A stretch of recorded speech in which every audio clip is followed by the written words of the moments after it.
Welcome back, everyone, to that one episode named Redcat Live. Man, welcome back to all you folks that are coming in and joining us. We got another great episode for you guys today. You guys remember Project Grape Ape, which is this Gen 8 V2 that we have here. We've been doing some upgrades to it over the last couple episodes, previous ones as well, going over hop-ups and upgrades that we can do to this thing. You guys saw us do some cool trail upgraded stuff in the past as well. And today we're going to kind of keep that motion going. So you guys have been following along the Gen 8 build series. Today's episode, we're going to highlight installing aluminum transmission housings, as well as the aluminum transfer case housing. And then we'll swap out the lower link mounts to the axles as well, which I promised you guys we would go over at some certain point. So, man, much love. Thank you guys for swinging by. One of the key features as to why we're doing something like this is just mainly to highlight what you can do to your vehicle with off-the-shelf parts, right? The Gen 8 comes as a stout truck out of the gate.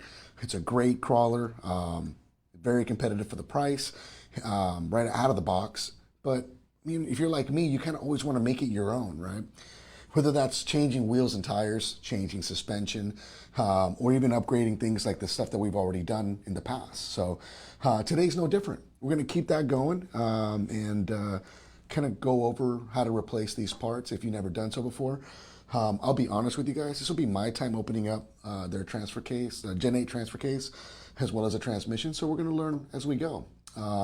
Some of the parts on the table you might have already seen on a previous build that we've done for this rig, which included some housings by Trio and some other little hop-ups that we've done in the past as well. So, man, much love. Louis, what's up, brother? Dylan, how you doing?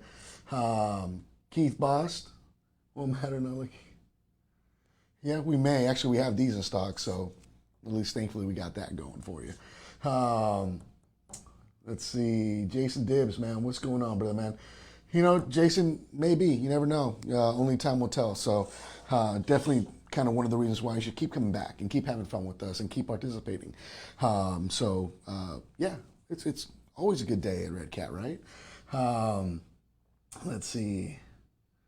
You got Rich has 4 Redcats in the garage, man. Rich, what kind? What do you got, brother, man? I'm interested to hear what you got going on. Mike Westervelt wants a micro crawler. Dude, you know what? That would be amazing. Definitely not something we have in the works at this time, but you never know what the future might hold in that fashion. We've tried the market for micro crawlers in the past. Didn't see much drive, but a lot has changed over the last couple of years with other manufacturers offering so many options as far as like the 16 scale and then now the 124 scale. The 124 scale scene is big. It's booming, and I'm really happy to see the aftermarket support really starting to grab it and make it their own. So, man, shout out. Thank you for that info. Jason Dibbs, man, much love. Appreciate the support over the years, man. That's awesome. A few upgraded parts. Right, Matt? That's what I'm talking about, man. I remember my first day in, you know, they were like, here's the Gen 8. This is our staple truck. I knew it already, but it was really cool to just take it out into the desert and onto the rocks and have fun with it, making it, you know, my own. And it's been a blast. I was really surprised with how well it crawled. One of the things that I personally did to it was I changed the shock oil, and I ran 30 weight in the front, 45 to 50 weight in the rear. I also tightened up the rear suspension and loosened up the front quite a bit. That's just the way I crawl. You'll find these things with any manufacturer build. You always kind of find those tidbits that you do to your truck to make it unique to you so that it crawls to the best of the ability for your driving conditions, right? See? Another fan, Phil Crawford, man, I love it, bro. Really, they're unstoppable trucks, man. They're awesome rigs. I mean, you get this dope Scout body, you know, you got a lot of upgrades you can do. We offer files that you can print of them as well. If you missed that episode, go back and check that one out where we went over a lot of the stuff that's offered for it. We, at this point, want to try and highlight more of the things that Redcat Racing offers as a direct bolt-on for these rigs. And we got a lot of stuff still coming as well in shipments, but these parts right here, aside from someone just buying out or something, should all be in stock for you guys. So to start off with, we're going to be going with the replacing of the aluminum transmission case, which you guys can see here. It will come in the 2 halves, as well as the dust cover for it. So you guys can see this bad boy right there. And then here's your dust cover that bolts on at the end. Redcat's aluminum parts always comes with fresh hardware as well, so keep that in mind. No need to reuse the existing hardware, so make sure that you always go with those. The part number for the transmission case itself will be an RER 11401. I also put these in the description for you guys, so you guys can look them up at your convenience as well. Let's see if I can catch up a little bit here. Jason wants to do some testing. Hey. Hey, Desav, what's up, brother, man? Man, much love. I appreciate it, bro. I agree. Redcat has come a long way, especially since I've started crawling, and which is really easy for me to get behind them. And not just because they give me a check to be here, but because really you want to work with something you have pride in doing. And a lot of the stuff that we're working on, you know, I want to say in the recent past to future is a lot of our own design work, right? So all proudly designed here in Phoenix, Arizona. We take a lot of pride in our products, and we're really proud to see people enjoying them to their full capacity. So, you know, keep an eye on things. There's a lot of cool stuff in the works, a lot of cool stuff coming. So don't miss out, guys. Let's see. Brandon told me Gen 8 really is an underestimated hitter. Agreed, B. You know, a great truck out of the box, a good contender. I think someone actually shared a video with us via email of them taking a Gen 8 fresh out of the box and putting it in a competition, and actually competed extremely well against the other, you know, big 3. So, dude, that just gives a sense of pride, right? Like, yeah, right? You know, you have your scale crawlers, you know, your brand that makes really super detailed stuff. And then you have those that are just kind of open to everyone to be able to use, to make them user-friendly. I think the Gen 8 is an easy truck to drive. If that is your first crawler, I don't think you're going bad at all, especially for the price point. Very capable, comes ready to run in that essence, slap some batteries in it and go, you know? Let me see. Let's see here. Carr Smith, bring back the earthquake in the backdraft 8E. Dude, I have yet to see those in you know, face to face, but the video content I've seen on them are awesome. I agree, it would be awesome to see them come back and hit the force thereof. So, all right, well, with that said, guys, so you guys saw the housing itself. I'm kind of interested. How does this go? Oh, like this. There you go. So that'll bolt on like that with your gears inside and bearings. And then you have your main dust cover that'll sit on the very top as well. And we'll change camera views and angles for that as well. That'll be the transmission case itself.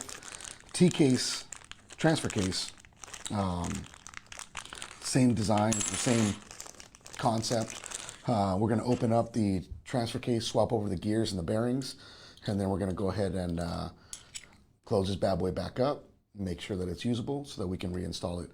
The transmission and the transfer case I've already removed from the truck to make it easier for us to swap out within the time frame that we have for the show.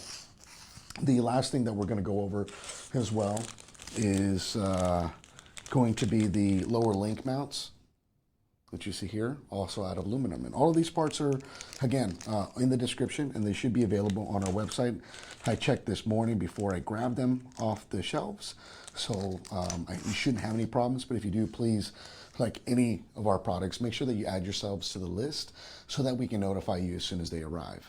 There's also a lot of talk about the Lowrider Wheels Low Pros coming out. keep in mind, this should be coming into our possession sometime this week so that we can get you guys them in your hands. We will be offering them now in gold as well as chrome. So low profile tires for the 64. Make sure, again, you go to our website. The gold wheels are on our website for you to add yourself to the Notify Me link, and we'll send you an email as soon as we scan them in. So keep tabs on that, guys. Let's see. Let me double check some messages here. Don't get wheels stuck in the rocks.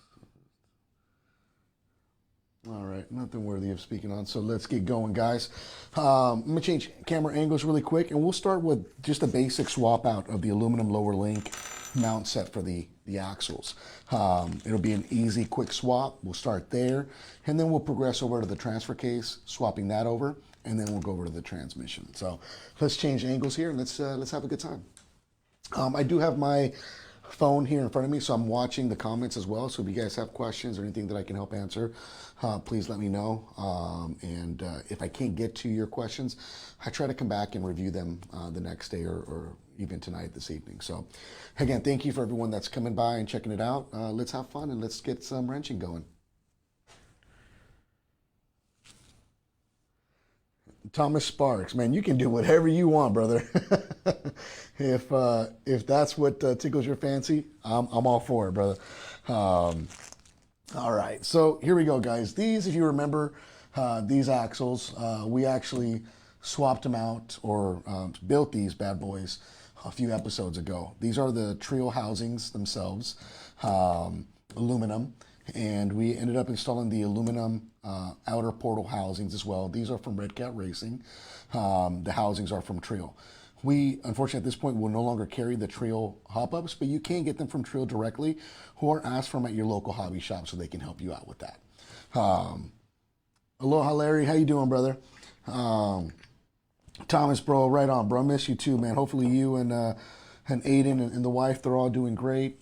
It's always awesome to see good, friendly faces on here. So these are going to be a simple swap out, guys. 2 screws hold them in place. Nothing too crazy, but again, Trio offers them. A couple other manufacturers offer them as well.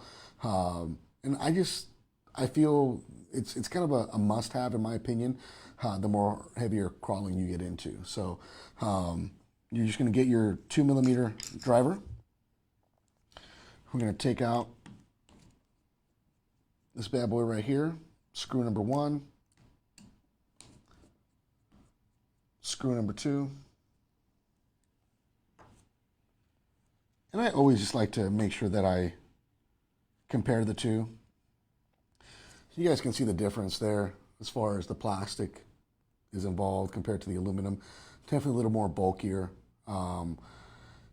You know, I really don't feel like you're going to end up bending these that easily. I feel that they're going to add just the right amount of rigidity to your mounts themselves. So we'll go ahead and just reinstall this one. Again, this is probably the easiest swap out that you can do, which, you know, especially if you're crawling some pretty gnarly side hill action and you're getting the truck in what we call the pucker up moment, right, where it's about to tip over, and sometimes that's what happens. They tip, they fall, and they fall off a rock.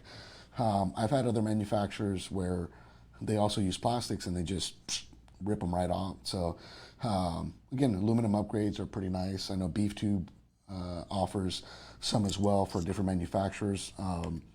Keep an eye out on those things. There's a lot of manufacturers out there that offer those kinds of simple hop-ups. Now we'll swap out the other side. And this is the rear axle that we're working on right now.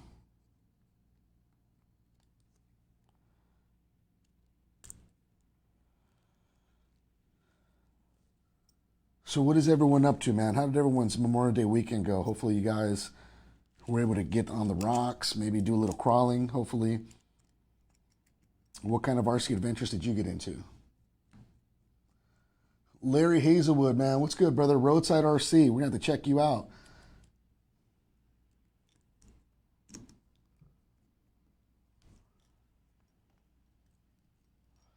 So again, nice simple swap.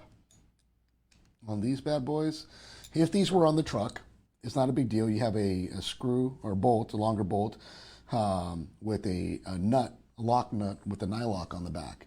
No big deal. Usually you get yourself, a nice little wrench, hold on to it, take off the bolt, and then you can remove the link out of it, and then you can start replacing it. If the axle's on the truck, it's pretty easy. If you just take off the link, lower the link, swap that out, put the new one in, slide the link back in, and then move over and progress to the opposite side. So as you can tell, that one's all done. That's a pretty looking axle right there. So we'll go to the front axle now and swap that one over.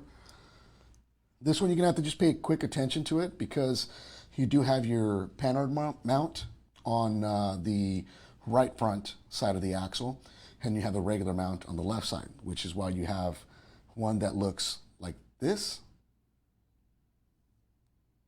and one that looks like the rear one. So let's start by replacing one side and then go to the other.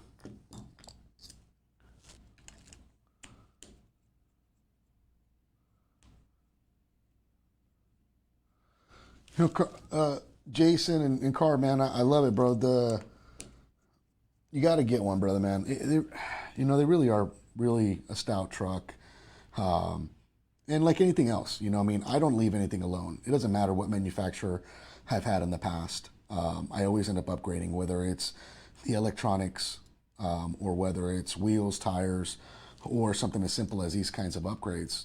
I never leave them stock. So, it's a great truck out of the box by itself, but again, when you start doing little upgrades to make it your own, give it your own style, that's kind of where I feel the crawler scene, excels more than anything else. The ability to make your truck unique to you, right? Make it a one-off. So we got that side all done. Let's go over to the opposite side, and we'll install the one with the panhard mount.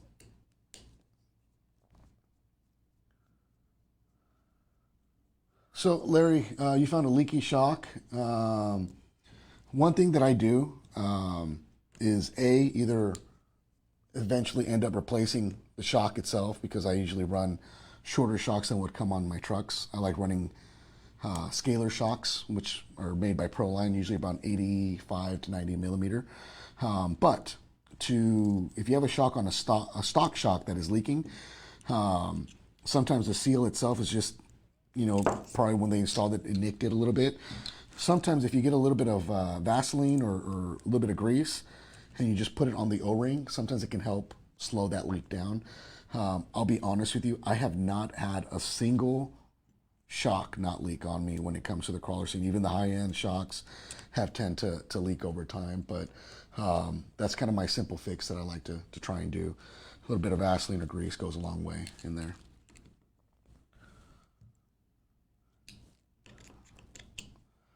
Right? I'm telling you, there's nothing more therapeutic than just wrenching on your stuff, I like doing that. I like, doing it so much that I work on my friend's stuff all the time. So it's definitely a go-to. So there's your mounts installed. Pretty simple, right? There's your link mounts. They're looking pretty, ready to reinstall back in the truck, which we'll do at a later time. And now we can get over and start on our transfer case. So on the transfer case itself, I've noticed before you do anything, there is a bushing that sits right here. If I tap it enough, I know it came out originally, it doesn't want to come out now, but just make sure you don't lose that little bushing that goes in there. Remember where it goes. So let's open up this transfer case. Jackson, RC Aviation, how you doing, brother, man? Yes, the green slime works really great on sealing those O-rings. I believe, who makes that? Cal RC, I believe, makes that. Andre, not at this time, but we are always in talks on how we can make something better and almost reinvent the wheel. So there's a lot of talks about cool new stuff. Unfortunately, I can't share those details with you guys openly. I always want to, though. Like the kid in me with all the excitement of all the background stuff, it's just like, oh my God, we're working on this. Oh my God, we're doing that. Oh my gosh. But, I can't. I just can't. I got to hold myself. And that's the hard part. So,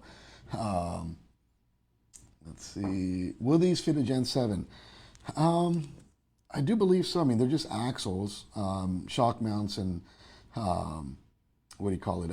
Link mounts at the end of the day.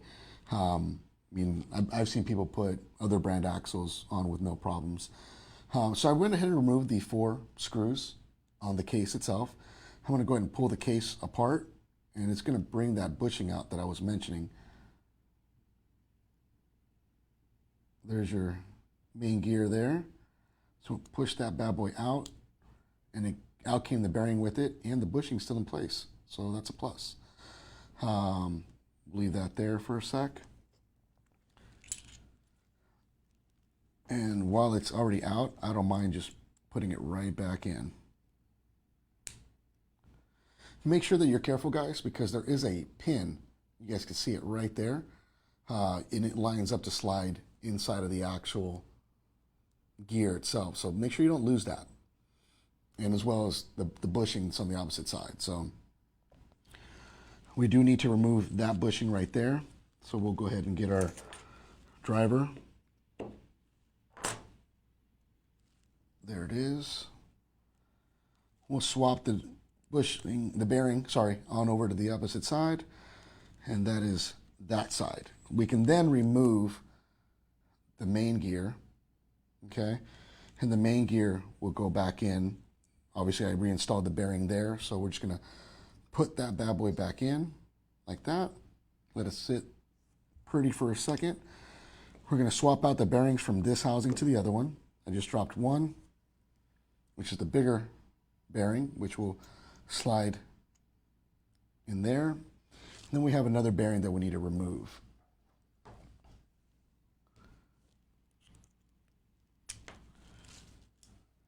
All right, so there's the smaller bearing. We'll reinstall these bad boys right there. Okay, so then literally it's as easy as reassembling it. So now we just put this bad boy back together. Look at that.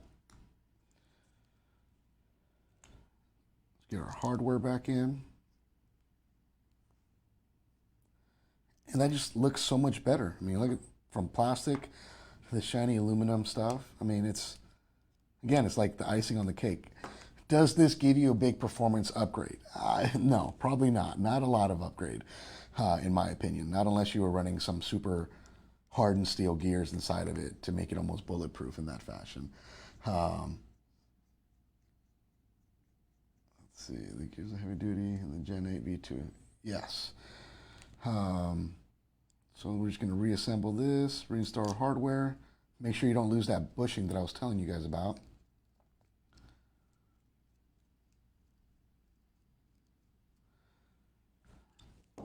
Jason, explain to me, am I going to mint them?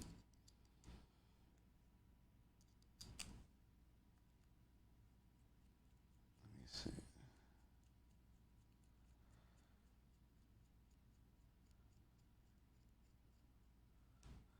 Yeah, it has a little bit, it's definitely going to have a little more weight, but I mean, the weight where this is going to be going in comparison to, like, let's say more lower center of gravity weight, this is going to be sitting a lot higher up. So yeah, overall, it's going to add total weight.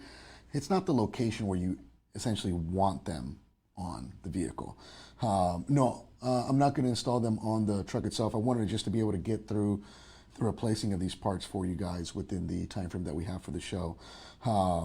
If you guys like to, we do have videos on our YouTube channel that goes over that, and there's a lot of folks that have done it. They're not too bad. This one's pretty easy. When this bad boy goes in, you have the smaller drive shaft on this location.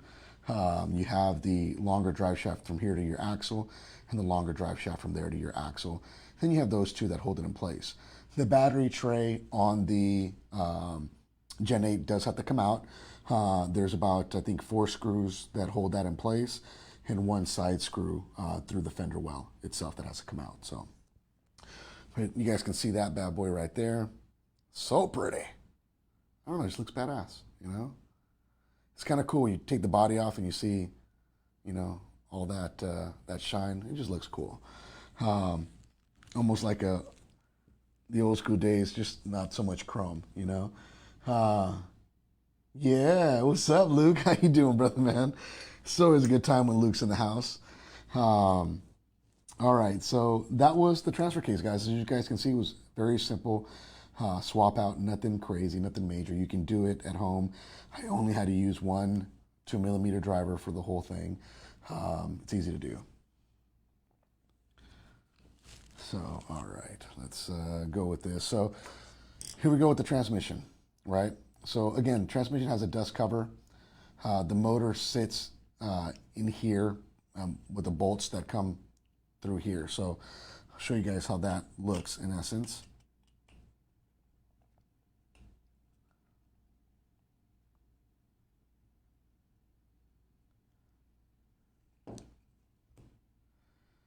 Yeah, Ronnie, I'm actually working on an episode coming up where we're going to have a open question situation. I just need you to make sure that when I post about it a few days prior, that you actually ask questions, because I'm going to be taking those questions asked and we can ask our engineer directly. So yes, I am working on an episode right now with our engineer, our engineering team, so that we can kind of go over a bunch of different platforms that we have so that you guys can enjoy. After removing the dust cover, you guys can see you have the gear exposed right there.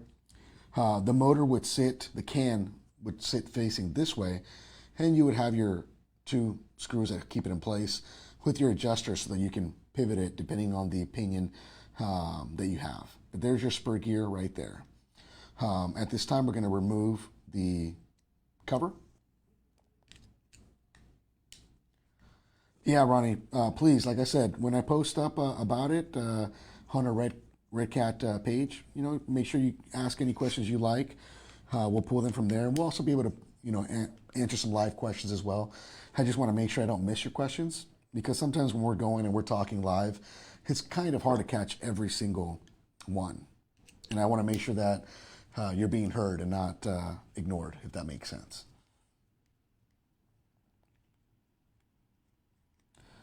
All right, so far we've used a 1.5mm head hex to remove the dust cover.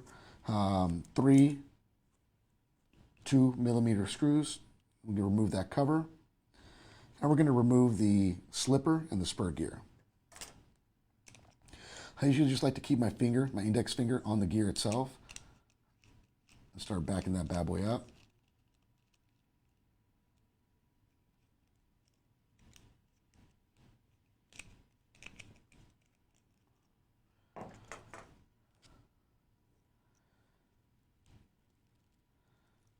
Take all the washers out.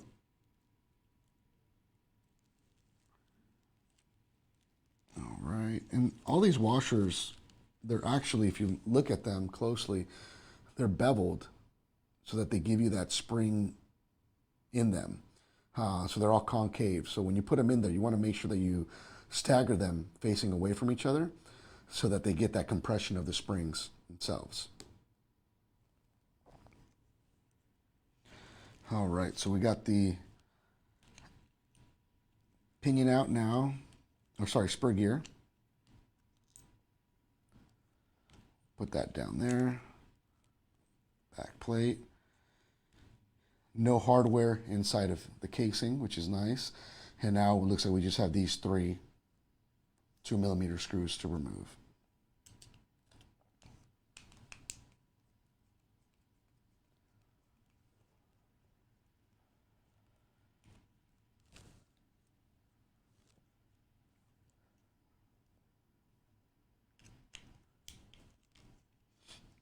Looks like I get to go visit California this weekend, going up to the Bay Area. Gonna try and see if I can get a little crawling done while I'm in my hometown. I'm gonna take the Gen8 axe out for a little fun. See if I can run it through the paces. Maybe do a little torture test at the same time. All right, so those 3 are out. Now we're gonna go ahead and try to remove. Oh, you know what? I missed one. There was one right there.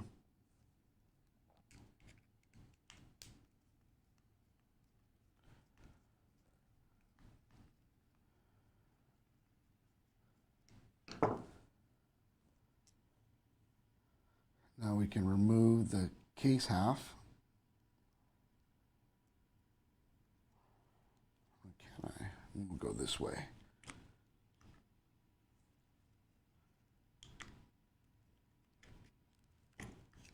There we go. So there's your gears. This is a brand new transmission, guys, so you guys can see there's grease on it. Our stuff does come with grease. I always tell everyone, double check your stuff no matter what, just because it's a good safe practice. There's the other half, the aluminum side. And what I like to do is leave this one off to the side for a second, and let's just focus on swapping out these bearings.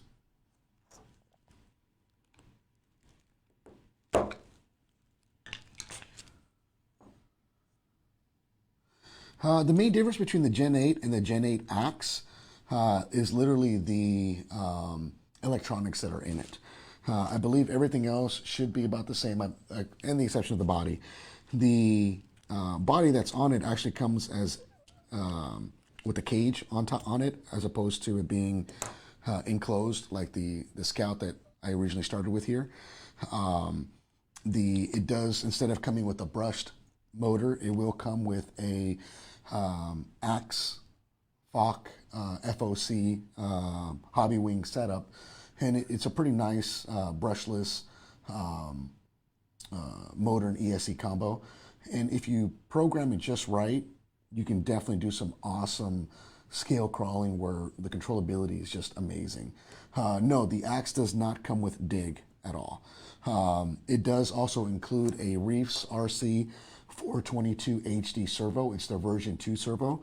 I mean, it's going to have over 400 ounces of torque out of the gate, which is way better than the factory Hexfly servo that the regular Gen 8 would come with. So that's the main differences in them. I like the axe a lot. If I were you guys and were interested in it, I would get it while you can, because there's a lot of changes happening with electronics and availability of them. I'd hate for people to want them and then, for some reason not be available because of just the lack of,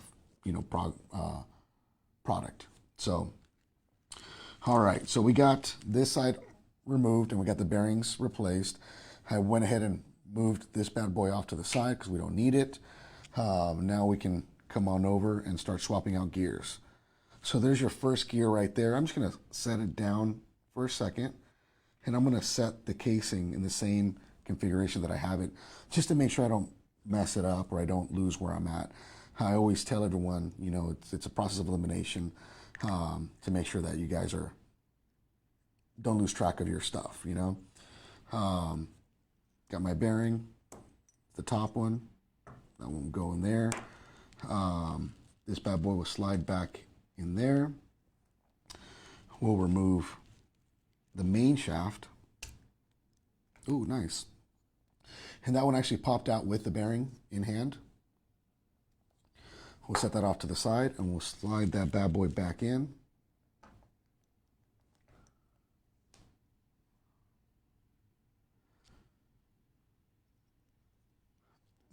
So Vince, my plans unfortunately are to attend a funeral, which no one ever likes to travel home to do, but my plan is Friday to get out and do a little bit of crawling. Me and Brandon are gonna connect and have a little fun. So, all right, guys. So you guys notice I put the gears back in. I give them a quick spin, make sure everything is looking good. No fitment issues. We'll go ahead and get the casing and literally just start sliding this bad boy back on. Like that. So I always spin it, make sure it's spinning correctly, which it is.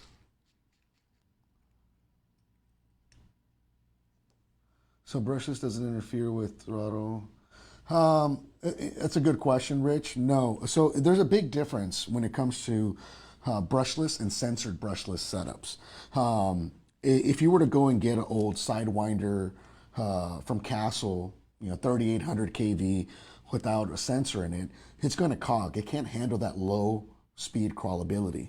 So that's why the censored systems that like Castle offers, or Hobby Wing, there's a lot of other manufacturers as well, even Holmes Hobby, a censored system just allows that controllability to gradually apply power to it. It's actually applying a lot more power, but the sensor boards allow for that smooth transition of takeoff, rather than a full punchy, takeoff. That's why for a crawler setup, I think anywhere between 1800 and about 2800 kilovolt brushless systems are ideal for crawling.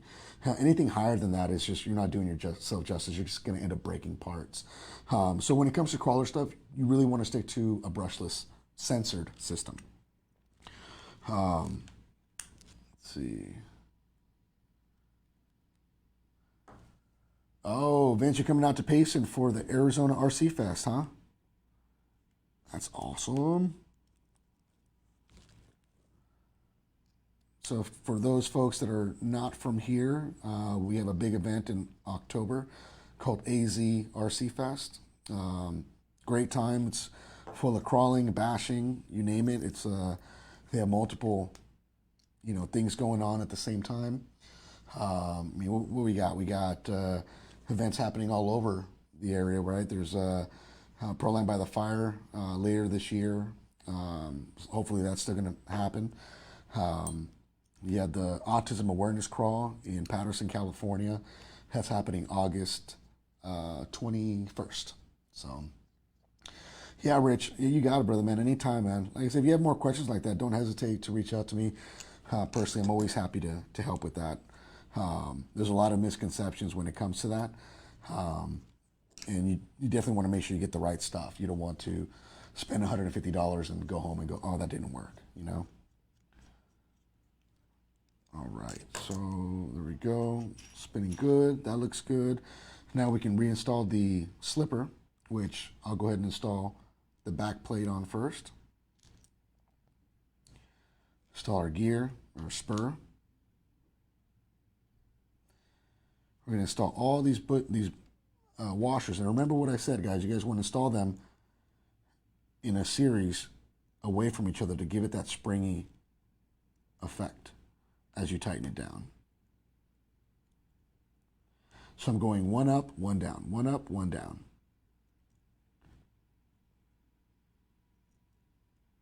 You know what? I already made a mistake. Sorry, guys. See?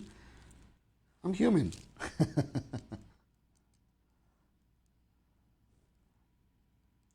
So we're going to put this bad boy on. All right. And now we can reinstall these. So, see, they're like egg-shaped or warped. So, facing down first, facing up next. We'll go facing down, back to facing up, and then the last one should be facing down. And if you guys can see that, there's pressure in there, almost like an accordion, so that when we tighten and put this bad boy back on, it compresses those and puts tension on the slipper itself.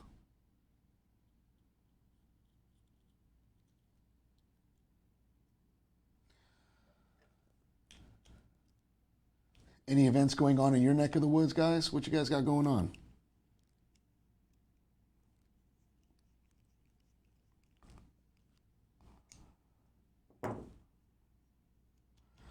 When it comes to slippers too, another thing that I always tell everyone, a lot of people say, you want to go down as tight as you can go, and then you want to back off a quarter turn. I've ran them locked. I actually run trucks with no slippers or direct gear as well. And I allow my throttle to be my slipper, so to speak. The issue with that is if you over tighten these and you go direct too much, you can, in essence, snap an axle if it's plastic, because there's nothing that is going to take the slippage when your wheel gets dropped into a hole and gets stuck. So keep that in mind when you're out crawling as well, guys. So there we are so far. So far it's looking good. We can then start reinstalling our cover.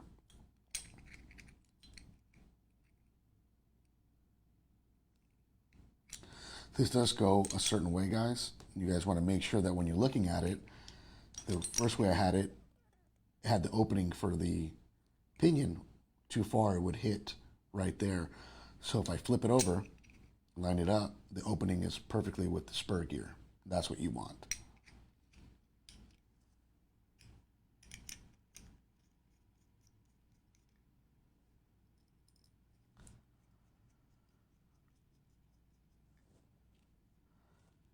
Vince, you're going to have to make the trip, bro. It's going to be a great event. I know my plan is to be out in California for a few events coming up as well. We got the also the Las Vegas Super Show for lowriders. Should be hitting that one up too. What else we got? Hopefully the West Coast Scale Challenge. Man, there's a lot of events going on that should be great. Crawl for a Cure in October in California. That's always a great event. There it is, guys. You know, the last thing we have to do is put the dust cover back on. When you put your motor back on and you put it together, I always start by putting this screw in first. And you don't have to keep it super loose, but you want to have it, you know, to a point where it allows the motor to move. You put one in on this side, and what I like to do is I go all the way tight, and then you back off a hair to where the teeth from your pinion onto your spur have good contact patch, but they're not tightened into it and they're not too loose. There's also a trick that everyone's used for years, which is you get a piece of paper and you run it through and then you tighten it up with the paper in place, and that gives you just enough clearance so that you're not too tight on your pinion and spur. It's a pain to get to this transmission overall, so you definitely want to make sure your pinion and spur gear mesh are correct. There's a ton of videos out there, guys, that you guys can watch how that goes over that process. The last thing too, which I didn't notice until now, is that the dust cover is grooved. So when it goes on, you actually slide it on and that keeps it from moving, which is really cool. So we'll get our dust cover screw back on.